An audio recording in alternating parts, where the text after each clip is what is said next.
जैसे कोई भी मेज का आधार 4 पहिए होते हैं, ऐसे ये ब्राह्मण जीवन का आधार भी 4 बातें हैं।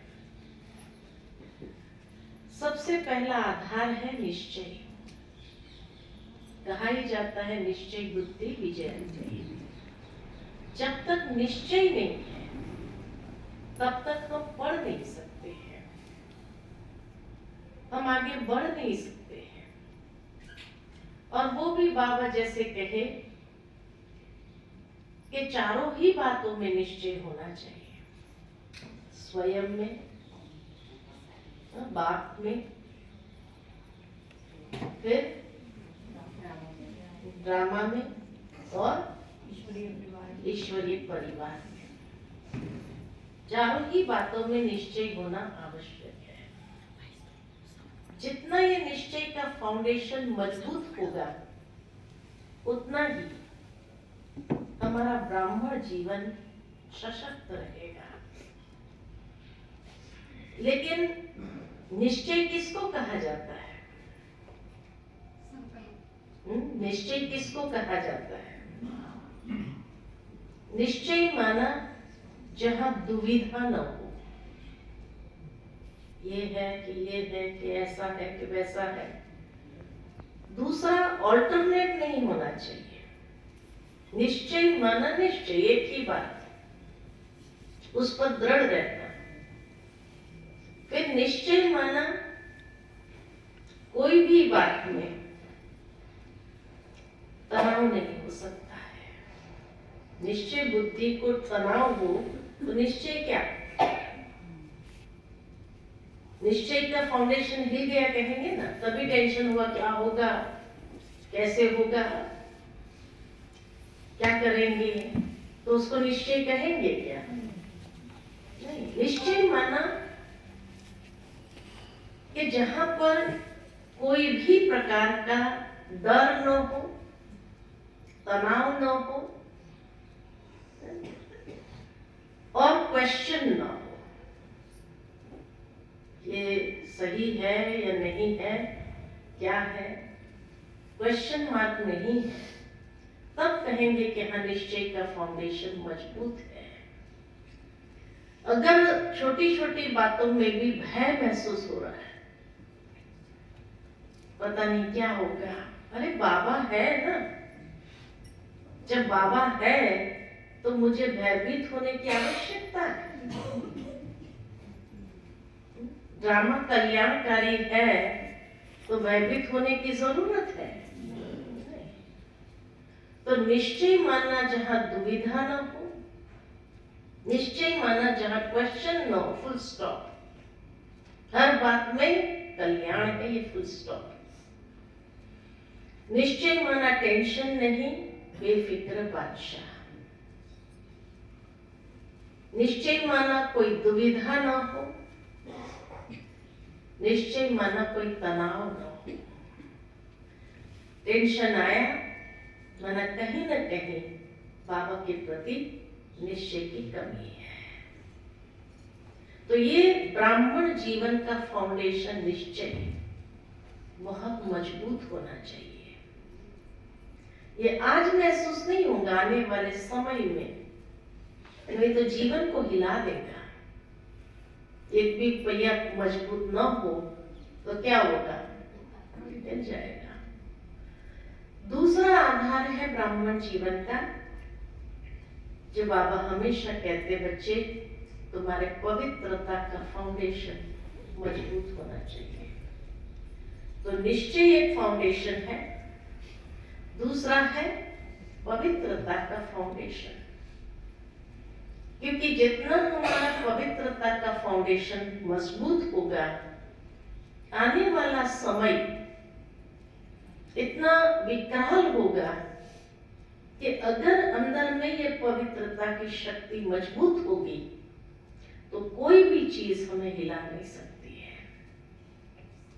हमें अंदर में शक पैदा नहीं कर सकती है, क्योंकि जो पवित्र है वो बहुत पावरफुल है। दुनिया के अंदर देखो, आज सन्यासी लोग भी अपने पवित्रता के बल के कारण निर्भय होते हैं। हाँ, जिन सन्यासियों का आज बाबा ने मुरली में भी ये बात कही, क्योंकि सन्यासी माना पवित्रता का जहाँ फाउंडेशन है, अर्थात कि जहाँ जिन्होंने सुख का त्याग किया है। हम बच्चों को बाबा कहते तुम्हें पुरानी दुनिया का ही त्याग करना है।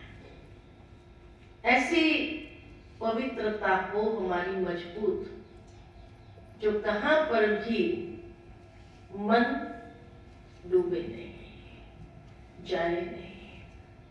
हर एक आत्मा के प्रति शुभ भावना, शुभकामना जरूर हो, लेकिन शुभ भावना, शुभकामना के साथ साथ पवित्रता का फाउंडेशन हमारा पावरफुल हो, क्योंकि यही पवित्रता हमें ऐसा बल प्रदान करती है पावनता का, जो हम नई दुनिया के मालिक बने।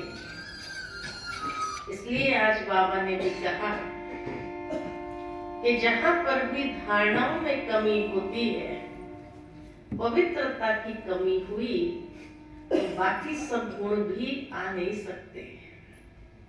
और हम सभी बच्चों का लक्ष्य है कि हम सभी को सर्वगुण संपन्न बनना है।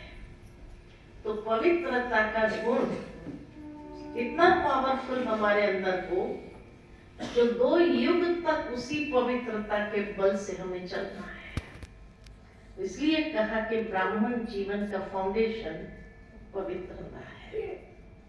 तीसरा फाउंडेशन है कौन सा? ब्राह्मण जीवन का सत्यता, वही पवित्रता है। सत्यता कहो, पवित्रता कहो, और जीवन की मर्यादा, नियम, जीवन की नियम मर्यादा है। और जो फाउंडेशन बाबा हमेशा कहते हैं मुरलियों में, तीसरा फाउंडेशन है ज्ञान योग का फाउंडेशन। ज्ञान योग का फाउंडेशन बहुत मजबूत होना चाहिए, क्योंकि आने वाले समय में ऐसी बातें होने वाली है, जो अगर ज्ञान युक्त बुद्धि नहीं होगी, ज्ञान युक्त समझ हमारे में नहीं होगी, तो छोटी छोटी बातों को देख करके भी नकारात्मक विचारों के शिकार बनेंगे। तो ज्ञान योग का फाउंडेशन, जो बाबा कभी मुरलियों में कहते हैं, बच्चे मुरली कभी मिस नहीं करना है। तो क्यों कहते हैं बाबा कभी मुरली मिस नहीं करना है? रोज बाबा की मुरली में आता है, बच्चे तुम्हें बाबा को याद करना है। तुम योगी हो, है ना? हर समय हर घड़ी बाबा की याद में रहना है। तो याद और ज्ञान, ये 2 फाउंडेशन है ज्ञान और योग का, जो हमें समर्थी पद प्रदान करता है। आज ज्ञान पॉजिटिव विचार है, पॉजिटिव बातें हैं। यही ज्ञान हमें अंदर से इतनी समर्थी प्रदान करता है, जो हम मजबूत हो जाते हैं। जिस तरह से दुनिया में कहा जाता है कि पानी भी एक ही जगह अगर पत्थर पर भी गिरता रहे, तो वहां भी अपना निशान छोड़ देता है। तो हम बच्चों को भी बाबा रोज ये ज्ञान की मुरली सुना करके क्या करते हैं? पत्थर कर रहे हैं। और रोज ये ज्ञान की बातें सुन करके हमारे अंदर भी परिवर्तन आता जाता है। दुनिया सारी नेगेटिव थिंकिंग चला रही है, लेकिन हम बाबा के बच्चे बड़े होते हुए भी पॉजिटिव सोचते हैं। क्यों? क्योंकि हमारे पास समर्थ ज्ञान की शक्ति है। और इसीलिए ये ज्ञान योग का फाउंडेशन बहुत बहुत मजबूत होना चाहिए। अगर ये ज्ञान योग का फाउंडेशन ही नहीं है, तो भटक जाएंगे। दुनिया की ये रंग बेरंगी दुनिया है, उसमें भटकना स्वाभाविक हो जाएगा। आज देखो सन्यासी भी पवित्र रहते हैं, वो तो ठीक है, लेकिन क्योंकि उनके पास रोज ज्ञान योग की शक्ति नहीं है तो कहीं ना कहीं विचलित भी हो जाते हैं कि नहीं होते हैं, हो जाते हैं। लेकिन बाबा के बच्चे गृहस्थ में रहते हुए भी ज्ञान योग का फाउंडेशन मजबूत है तो विचलित नहीं होते हैं, है ना, मजबूती आ जाती है। ये एक ऐसा पिलर है, एक तो निश्चय का पिलर, एक तो पवित्रता का पिलर और तीसरा ज्ञान योग का पिलर।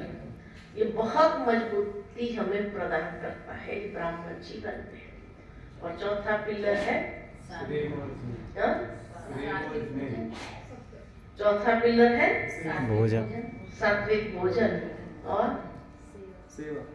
सेवा और ब्रह्मचर्य तो हो गया, पवित्रता में आ गई बात, धारणा और पवित्रता की धारणा में सारी धारणाएं आ जाती है, सारे नियम मर्यादाएं आ जाती है। चौथा फाउंडेशन जो बाबा हमेशा कहते हैं कि बच्चे अनुभव का फाउंडेशन, अनुभवी कभी भी धोखा नहीं खाएगा। तो ज्ञान योग का प्रयोग करते हुए जितना हमने बातें सुनी उसका प्रयोग करना है। बीच में बाबा की एक बहुत पावरफुल अव्यक्त मुरली चली कि जिसमें बाबा ने कहा कि बच्चे अनुभव का फाउंडेशन, इसीलिए दुनिया में भी कहावत है जहां न पहुंचे रवि वहां पहुंचे कवि, और जहां न पहुंचे कवि वहां पहुंचे अनुभवी। तो बाबा ने हम बच्चों को हर बात की परीक्षाएं पार कराते हुए, आज कोई है जो कहेंगे हमारे सामने परीक्षा ही नहीं आई। ब्राह्मण जीवन में हर एक के सामने परीक्षाएं आती है, लेकिन ये परीक्षाएं क्या करती है, मजबूत करती है हमारे फाउंडेशन को मजबूत, और उसमें से हमें कोई ना कोई अनुभव प्राप्त होता है। इसलिए जो अनुभवी हो गया वो कभी भयभीत नहीं होता है। अनुभवी हो गया वो आगे निरंतर बढ़ता जाता है, अनुभव है उसको। और ये परीक्षाएं कई बार कई लोग पूछते हैं कि बाबा इतनी परीक्षाएं क्यों देनी पड़ती है, आता है ये प्रश्न मन में आता है, इतनी परीक्षाएं हमें क्यों देनी पड़ती है? तो बाबा कहे तुम्हारे पास अगर हर बात का अनुभव होगा उससे कई गुना बड़ी परीक्षाएं अंतिम समय में आनी है। आप अनुभवी हो गए तो आपको पता है कि ऐसी हालत में क्या करना है, तो आप सही डिसीजन लेकर के पार हो जाएंगे। जो अनुभवी नहीं होगा वो फंस जाएगा, और फंस जाएगा तो ऐसा फंस जाएगा जो उसमें से बाहर निकलना उसके लिए बहुत मुश्किल है।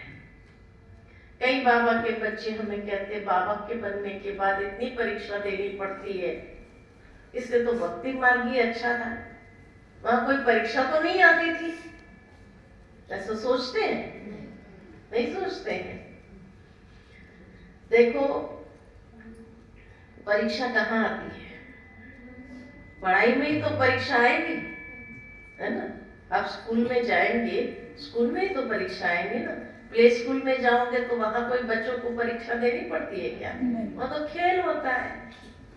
तो भक्ति मार्ग तो प्ले स्कूल है ना, वहां परीक्षा होती ही नहीं है। प्ले स्कूल में क्या करते हैं, सारा दिन खेलते रहो, गुड्डा गुड्डी जैसे खेलते हैं। छोटे बच्चे नहलाएंगे धुलाएंगे, उसको तैयार करेंगे, उसको ये करेंगे, तो क्या करते हैं सभी? तो प्ले स्कूल है ना वो तो प्ले स्कूल में परीक्षा थोड़ी होती है। लेकिन जैसे ही स्कूल में दाखिला लो तो परीक्षा शुरू हो जाती है ना। तो यहाँ पर भी परीक्षा क्यों आती है? एक तो मजबूती देने के लिए, और दूसरा अभी पढ़ाई पढ़ रहे हैं तो आगे बढ़ना है, जिंदगी भर प्ले स्कूल में थोड़ी रहना है, तो आगे बढ़ना है, अनुभवी होना है, पद प्राप्त करना है तो अनुभव तो हर बात में प्राप्त होना ही चाहिए। यही अनुभवी स्थिति हमारी जो है, भक्ति मार्ग जब शुरू होगा द्वापर युग में, तभी भी हमें एक ऐसी मजबूती देगा जो जल्दी हम डरेंगे नहीं। आज दुनिया में देखो, बहुत जल्दी कुछ भी होता है, बच्चे, छोटे बच्चे भी नेगेटिव सोच के शिकार बनते हैं। और शिकार खाली बनते इतने नहीं, डिप्रेशन के शिकार बन जाते हैं, अवसाद आ जाता है, इतना नेगेटिव सोचते हैं। और ये नेगेटिव सोच क्यों आया? क्योंकि अनुभव ही नहीं थे, इसीलिए। लेकिन जो अनुभवी बन गया वो हर बात के रहस्य को समझता है कि इसके पीछे क्या रहस्य है, तो वो कभी छोटी छोटी बातों में परेशान होगा नहीं। बड़े अनुभवी है तो छोटी छोटी बातों में परेशान नहीं होते हैं, छोटों को परेशानी ज्यादा होती है। क्या होगा, कैसे होगा, है ना? तो एक फाउंडेशन हिला तो सब हिलने लगते हैं, लेकिन एक मजबूत हुआ तो सब मजबूत होने लगते हैं। इसलिए बाबा कहते हैं कि बच्चे, ये चारों ही फाउंडेशन को बहुत मजबूत करना है, तभी हमारा ब्राह्मण जीवन सदा मजबूती के साथ आगे बढ़ेगा और साथ ही साथ हम हर परीक्षा को पार करने की समर्थी ज्ञान योग के आधार से अपने अंदर लाएंगे। पवित्रता की शक्ति से हमें एक सही राह मिलेगी और निश्चय के साथ उस पवित्रता की राह पर आगे बढ़ते जाएंगे। तो इसलिए बाबा के बच्चे कभी भी छोटी छोटी बातों में घबराएंगे नहीं, मुरझाएंगे नहीं, कंफ्यूज नहीं होंगे, लेकिन सदा निश्चय के साथ आगे बढ़ते रहेंगे। तो बढ़ते रहेंगे ना आप सभी भी।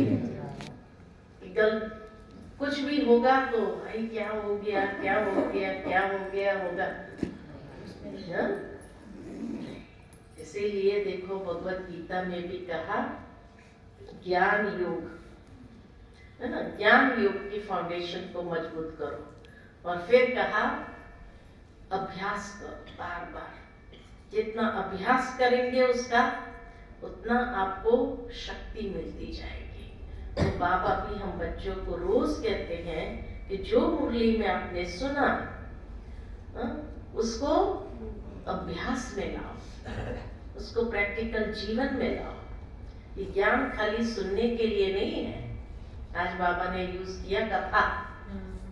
कथा क्यों कही जाती है? पास्ट हो गया इसीलिए उसको कथा कहा। तो कथा में कभी भी हमें शक्ति नहीं मिलती है, लेकिन ज्ञान में शक्ति है। ज्ञान स्वयं में एक शक्ति है। तो इसीलिए ज्ञान की शक्ति स्वयं को पावरफुल बनाती है। उस पावरफुल होकर के आगे बढ़ना है। अगर कथा करते रहेंगे तो कथा करने से कभी भी अंदर शक्ति महसूस नहीं होगी। कथा नहीं है, बाबा का ज्ञान पावरफुल ज्ञान है, आने वाले समय के लिए ज्ञान है। पास्ट की बातें बाबा नहीं सुनाते। हाँ, तीनों कालों का रहस्य जरूर बताते हैं, तीनों काल क्या है, लेकिन साथ ही साथ बाबा कहे कि तुम बच्चों को हर बात की समझ बाबा देते हैं और उस समझ के आधार पर ही आगे बढ़ना है। जब उस समझ को अप्लाई करेंगे तो क्या होगा? समझ को अप्लाई करेंगे, बाबा की समझ को जो मिली है उस समझ को अप्लाई करेंगे अपने जीवन में, तो एक तो दूसरों को प्रेरणा मिलेगी, दूसरा अच्छा कर्म होगा, तीसरा अच्छा कर्म हुआ तो दुआएं प्राप्त होगी। आज के स्लोगन में क्या सुना? क्या हुआ? क्या बताया बाबा ने स्लोगन में? कि दुआओं को जमा करना है। तो इसलिए जो बाबा ने हम बच्चों को ज्ञान दिया है, उस ज्ञान को प्रैक्टिकल जीवन में धारण करते हुए हर कदम उसके आधार पर चलते हुए हम श्रेष्ठ कर्म करते हैं तो अनेक आत्माओं की दुआएं सहज मिल जाती है। बाबा की दुआएं भी हमें सहज मिल जाती है। तो इसीलिए बार बार अपना ये फाउंडेशन चेक करते रहना कि ब्राह्मण जीवन का फाउंडेशन कहीं से हिल तो नहीं रहा है, ढीला तो नहीं हो गया है। नहीं तो एक पहिया भी ढीला हुआ तो चारों पहिया को ढीला कर देगा, है कि नहीं? तो इसीलिए मजबूती के साथ हमें आगे बढ़ना है, ठीक है? अच्छा, ओम शांति। दीदी का बहुत बहुत बहुत धन्यवाद। दीदी आपने हमें आगे का मार्ग भी स्पष्ट